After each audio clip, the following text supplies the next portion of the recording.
Well, they can move on because guess what? He said that he is not going to go ahead. And basically, with his demands, yeah, I think they are good because remember now, he's internationally and he's still coming here to Jamaica because he loves his country. But at the end of the day, I don't know. I don't know. It is his decision to make if he wants to continue or not.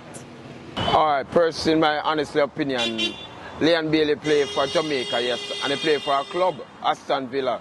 The treatment that he had at he's having at Aston Villa is a better treatment than the Reggae Boyz, so not a problem. Him used to good things, so I think the JFF will just accommodate him, facilitate what he really want at the time. That's it. I think if JFF want to move on, him can move on. If Leon Bailey will always still be a Jamaican, so if them accept him back, no problem. Leon Bailey, don't him say he would have still come back. JFF have played the hard ball, so JFF just consider it a good baller. So you need the ball. Remember, so we have a World Cup. All right.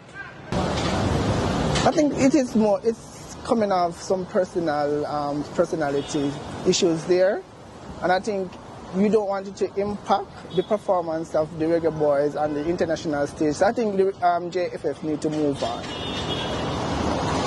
Yes, I think the JFF to move on because what is happening now is Craig Butler only idea want to give to one reggae boy who is not performing for Jamaica. So that's it. Yes, I feel like they should move on. Just leave him alone. Why is it?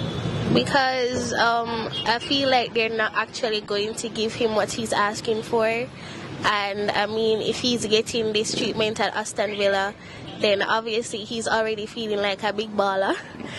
So for him, he's like settling with Jamaica and they're not meeting his standards. So just move on and leave the guy alone. Literally, just leave him.